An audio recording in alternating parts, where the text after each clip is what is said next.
Bakery style বান আমরা যদি grill বা ওভেন ব্যবহার না করে অল্প কিছু উপাদানে বার্নারই তৈরি করে নিই তাহলে কেমন হয়। তো আজকে আমি আপনাদের সাথে এরকমই একটা রেসিপি শেয়ার করব। রেগুলার যেরকম বান আমরা বেকারি থেকে কিনে খেয়ে থাকি সেই বানগুলো খুব অল্প কিছু উপাদান এবং কিছু পদ্ধতি ব্যবহার করে গ্রিল বা ওভেনের ব্যবহার ছাড়াই রেগুলার চুলাতে আমি বানিয়ে দেখাচ্ছি। তো দেখতেই পাচ্ছেন আমার বানগুলো কীরকম হয়েছে দেখতে। সিম্পল কিছু উপাদান ব্যবহার করে খুব সহজেই হাতের কাছে কিছু অল্প উপকরণে এই বান রুটিগুলো বানিয়ে নেওয়া যাবে। ভেতরটা দেখতেই পাচ্ছেন কীরকম স্ট্রাকচার হয়েছে। তো আমার এই বান রুটিগুলি আমি কিভাবে তৈরি করেছি বা কি কি উপাদান ব্যবহার করেছি, কি কি প্রসেস ফলো করেছি সম্পূর্ণটা আপনাদের সাথে এখন শেয়ার করছি। আসসালামু আলাইকুম, ওয়েলকাম টু মিস্টিস কুকবুক। তো এখানে আমি নিয়েছি প্রথমে একটা বোল। এখন আমি এটাতে দিয়ে দিচ্ছি 1.5 টিস্পুন ইস্টটা অবশ্যই ভালো ব্র্যান্ডের হতে হবে। এখন আমি এখানে দিয়ে দিচ্ছি স্বাদ মতো চিনি। আমি এখানে 2 টেবিল স্পুন চিনি ব্যবহার করেছি, আপনারা আপনাদের স্বাদ মতো একটু কম বা বেশি করে নিতে পারেন। এই পর্যায়ে আমি এখানে দিয়ে দিয়েছি ওয়ার্ম ওয়াটার, একদম গরম না, জাস্ট ওয়ার্ম ওয়াটার এখানে দিয়ে দিয়েছি। তো এটাকে আমি মিক্স করে নিচ্ছি। পানির সাথে ইস্ট এবং চিনি আমি খুব ভালো করে মিক্স করে এটাকে ফার্মেন্টেড হওয়ার জন্য 15 to 20 মিনিটস আমি ওয়েট করব। 15 to 20 মিনিটস পর ফিরে এসেছি। তো দেখতেই পাচ্ছেন এটা কতটা ফ্লাপি হয়েছে। তো এই পর্যায়ে আমি এটাকে আরও কিছু উপাদান অ্যাড করব এবং একটা মসৃণ সফট ডো তৈরি করে নেব। তো দিয়ে দিয়েছি স্বাদ মতো লবণ এবং দিয়ে দিয়েছি রান্নার রেগুলার তেল। তো এখানে আমি অলমোস্ট 2 টেবিল স্পুনের মতো রেগুলার রান্নার তেল ব্যবহার করেছি এবং স্বাদ মতো লবণ। তো আমি এই পানিটার সাথে যতটুকু পরিমাণ আটা অ্যাডজাস্ট হবে, আমি এখানে হাফ মাগ মতো পানি নিয়েছিলাম। তো এটার সাথে আমি এখন আটাগুলোকে মিক্স করে নেব। তো এখানে আমার প্রায় 1 কাপের চেয়ে কিছুটা কম পরিমাণ আটা লেগেছে। তো আমি একটা খুব সফট এবং মসৃণ ডো করে নিচ্ছি। ডোটাকে তৈরি করার পরে ডোটাকে ভালো করে প্রিপেয়ার করার পরে আমি এটাকে হাফ অ্যান আওয়ার রেস্টে রেখে দেবো। এই ক্ষেত্রে একটা ওয়ার্ম জায়গায় রাখতে পারলে খুব তাড়াতাড়ি এটা ফার্মেন্টেড হবে এবং খুব সহজেই বানিয়ে নেওয়া যাবে। অথবা ঠান্ডার দিন একটু ফার্মেন্টেড হতে টাইম লাগে, সেক্ষেত্রে আপনারা যদি গরম গ্রিল বা ওভেনের ভিতর রেখে দেন, তাছাড়া রোদ্রুতে রাখতে পারেন। যদি রোদ না থাকে সেই ক্ষেত্রে আপনারা একটা প্যান হট করে সেটার মধ্যে এটা রেখে ফার্মেন্টেড করে নিতে পারেন। তো আমি খুব সফট করে একটা ডো তৈরি করে নিচ্ছি। এই পর্যায়ে ডোটা তৈরি হয়ে গেলে আমি কিছুটা রান্নার রেগুলার তেল উপরে স্প্রেড করে দেব। দেন এটাকে ফার্মেন্টেড হওয়ার জন্য সময় দেব।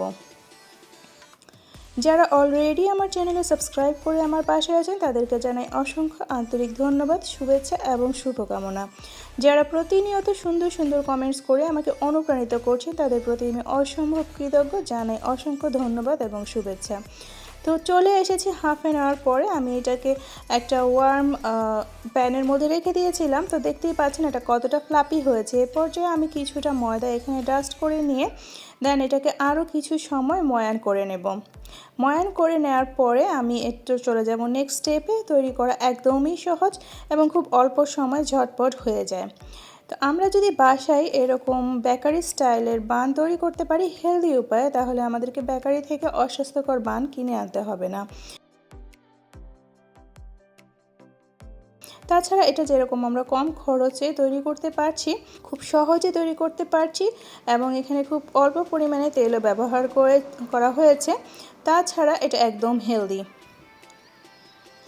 যারা আজকে আমার চ্যানেলে নতুন ভিজিট করছেন অথবা আমার এই ভিডিওটি দেখছেন, তাদের কাছে যদি আমার এই রেসিপিটি বা ভিডিওটি ভালো লেগে থাকে তাহলে চাইলে লাইক, কমেন্ট, শেয়ার বা সাবস্ক্রাইব করে পাশে থেকে যেতে পারেন।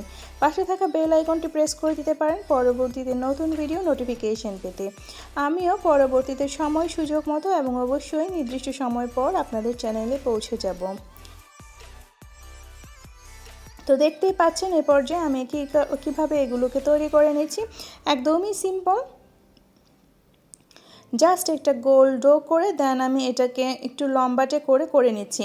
এই পর্যায়ে আমি একটা ডিশের মধ্যে কিছুটা অয়েল স্প্রেড করে এখানে আমি কিছুটা ময়দা দিয়ে দিয়েছি, যেটা বাটার পেপারের কাজ করবে। তাছাড়া আপনারা চাইলে বাটার পেপারও এখানে ব্যবহার করতে পারেন। আমি একদমই সিম্পল ওয়েতে যাতে সকলেই প্রস্তুত করতে পারে সেই পদ্ধতিটা এখানে দেখিয়ে দিচ্ছি। তো একে একে আমার এখানে সবগুলো হয়ে গেছে। আমার 1 কাপের চেয়ে কম ময়দা থেকে 4টা এরকম বান হয়েছে। আমি কিছুক্ষণ রেস্টে রেখেছিলাম, দেখতেই পাচ্ছেন কতটা চেঞ্জেস, কতটা ফ্লাপি হয়েছে।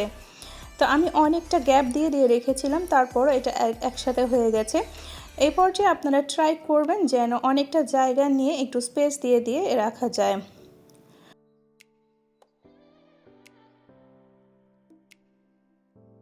কিছুটা মিল্ক দিয়ে দেন আমি এখানে উপরে সাদা তিল স্প্রেড করে দিচ্ছি। এটা জাস্ট দেখার সৌন্দর্যের জন্য, আপনারা হাতের কাছে না থাকলে এটা স্কিপও করতে পারেন।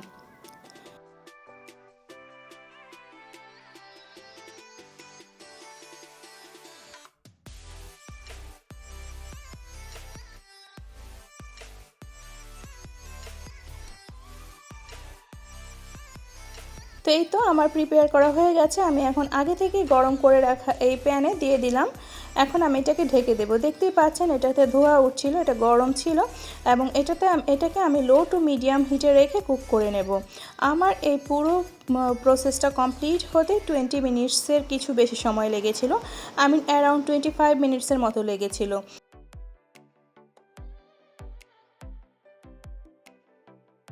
এই পর্যায়ে আমি ঢেকে দিয়ে অপেক্ষা করেছি এবং কিছুক্ষণ পর আমি এটাকে উল্টে দিয়েছি। তো দেখতেই পাচ্ছেন নিচটা একদমই হয়ে গেছে এবং আমি উপরে যেহেতু ওভেন না, তা উপরে কালারটা আসবে না, তাই আমি একটু উল্টে দিয়েছি।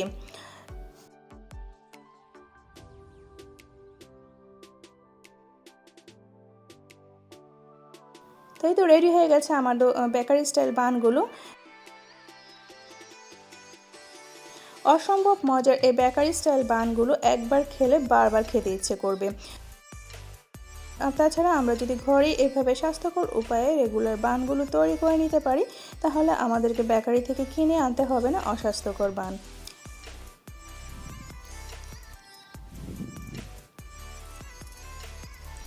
আপনারাও চাইলে খুব সহজেই হাতের কাছে থাকে এরকম অল্প কিছু উপকরণ ব্যবহার করে বার্নারে বানিয়ে নিতে পারেন।